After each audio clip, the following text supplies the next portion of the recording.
So in this category, two types belong. First one is called ism maqsoor. It's an ism, a noun that ends in an alif, maqsoora. An alif maqsoora is simply an alif that is not followed by a hamza. So Musa, for example, is an example of ism maqsoor. On the other hand, Hamra'u is not an example of ism maqsoor because even though there is an alif, but it's not at the end. After the alif you have a hamza. So this is not ism maqsoor.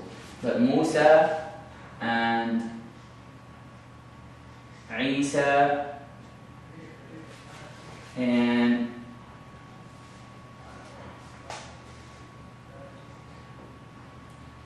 Hubla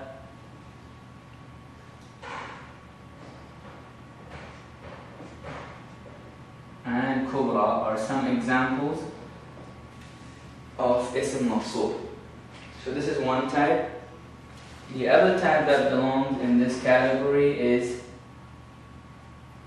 an ism that has been added to that has been related to the first person. And an example will make that clear. For example,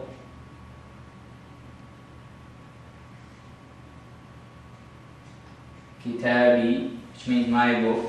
So when you add a ya at the end of any noun, it means possessive for first person. Kitabi means my book, and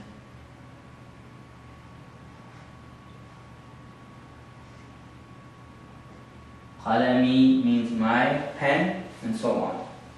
So first person possessive. So these two types belong in this category. And what is this category? This is a category in which Rafa, Nasb, and Jar are all understood to be there. There is no apparent symbol that's used. Nothing is manifested. They're just hidden. So that means there is no change. So you say, Ja'a Musa, Ra'aytu Musa, Kitabu Musa. And you can use this also in the same way, where in the state of Rafa, Nasb or Jar, they don't change. The alif stays there or the ya stays there at the end. There is no change. So this is an example where Rafa, Nasb, Jar are all hidden. This is that category. Okay, final category is called Ism Manqus.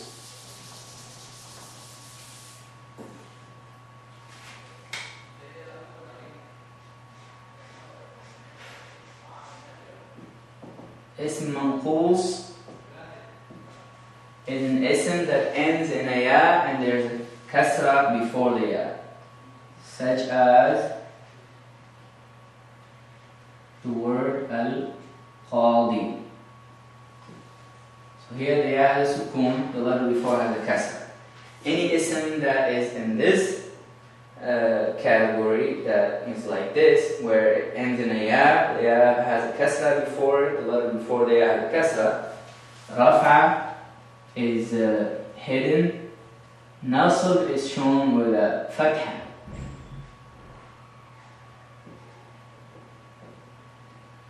and Jar is also hidden. What do you mean by that? In the state of Rafa and Jar, it doesn't change. The ya keeps its sukun. In the state of Nasb, you put a fatha on the ya.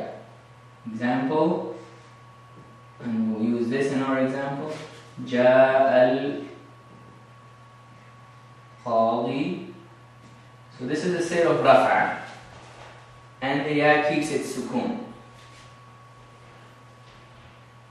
The qadi or the judge came.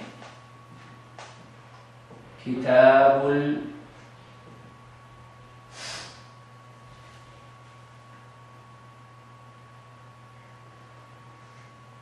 Qadi, the book of the judge. So again, this is supposed to be the state of Jar, it's hidden, no change. The state of Rafa and the state of Jar. In both of these states, the manifestation is not there. It's hidden, and you can't see a symbol that shows rafa or jar. But in the state of nasb, you will actually see a fatha. So you can say رأيت القاضية. So here you can see that the state of nasb is manifested by fatha at the end, since it is supposed to be in the state of nasb, and we know that this is the ism manqus, and the ism manqus has rafa and jar hidden, understood to be there, no change outwardly, and nasb is shown by a fatha on the ya. And usually ism manqus has an al at the beginning and a ya with a sukoon at the end. The letter before the ya has a kasra. So this is the last category of all the isms, and now we know that an ism has the three states of rafa, nasb, jar, depending on what role they play in the sentence, and you will learn those later. But for now, know that rafa, nasb, jar are states, and these states are originally shown by rafa is shown by dhamma, nasb is shown by fatha, and jar is shown by kasra. However, these are only the original manifestations and representations. For dhamma, for rafa, there could be other ways, such as wa, such as alif, such as when it's completely hidden. For nasb also we can have ya and alif. For jar we can have ya and other manifestations, and sometimes there is no manifestation. Like we learned that an ism is in a state of rafa, nasb or jar, yet you see nothing, no symbols apparently, and it's understood to be there.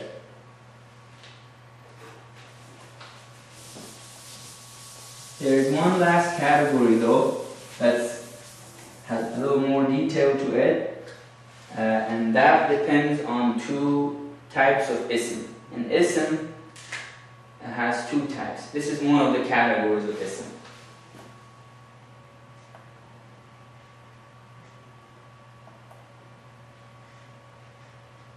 Ism munsarif and ism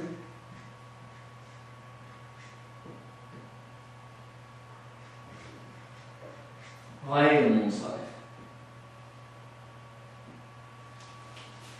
So these are the two categories, and after we learn these two categories, we will know what states, how the states of rafa, nasb, jar are represented. So ism munsarif is the regular ism that we learn in the categories that we just learned about. All of those categories are for ism munsarif. Ism munsarif is an ism that accepts fatha, kasra, dhamma, or other manifestations such as waw, alif, or hidden manifestations such as Musa and Isa.